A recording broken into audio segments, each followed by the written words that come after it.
आज आपण एक वेगळ्या व तितक्याच महत्त्वाच्या विषयावर माहिती घेणार आहोत।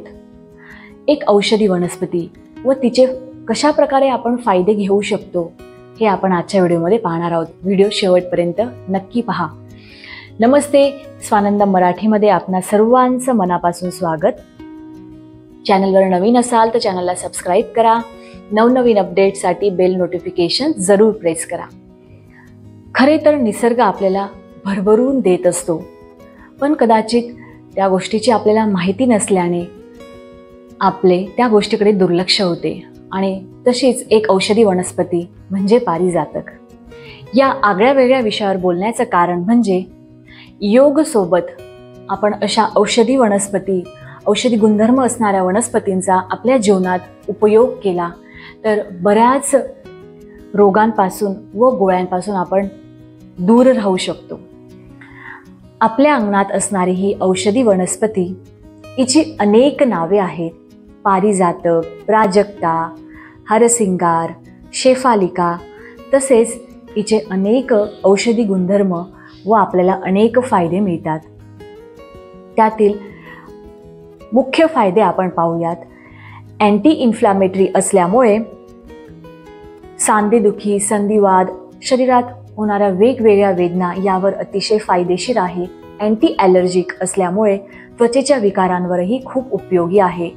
तसेच डेंग्यू, चिकनगुनिया, मलेरिया यामुळे होणारा ताप, दमा, सायटिका यावरही हा काढा अतिशय उपयोगी आहे। आणि रोज आपण याचे सेवन केले तर आपली रोगप्रतिकार शक्ती म्हणजे रोगांशी लढण्याची शक्ती ही अतिशय वाढते। तर कसा आपण याचा उपयोग करू शकतो तर पाहूयात। सर्वात प्रथम याची 4 ते 5 पाने घ्यावीत। एका पातेल्यात 2 ग्लास पाणी घ्यावे। हे पाने चांगली धुवून त्यांना बारीक कापावी आणि ही पाण्यात उकळायला ठेवावी। 2 ग्लास पाणी 1 ग्लास होईपर्यंत ते उकळावे आणि नंतर गार करून किंवा झाल्यावर प्यावे। हे तुम्ही काढा किंवा चहा म्हणूनही पिऊ शकतात। सकाळी उपाशी पोटी हा काढा किंवा चहा पिल्यामुळे शरीराला असंख्य फायदे होतात। सकाळी उपाशी पोटी तुम्ही हा काढा किंवा चहा कमीत कमी 15 ते महिनाभर पिला तर तुम्हाला शरीरातील वेदना कमी झालेल्या दिसतील। संधिवात, सांधेदुखीवर अतिशय फायदेशीर असा हा काढा आहे, तर नक्की याचे सेवन करा।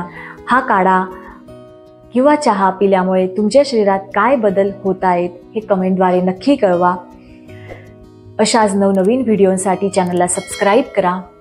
पुन्हा भेटूया पुढच्या व्हिडिओमध्ये एक नवीन विषय घेऊन। तोपर्यंत स्वस्थ रहा, मस्त रहा, योग करा। हरिओम।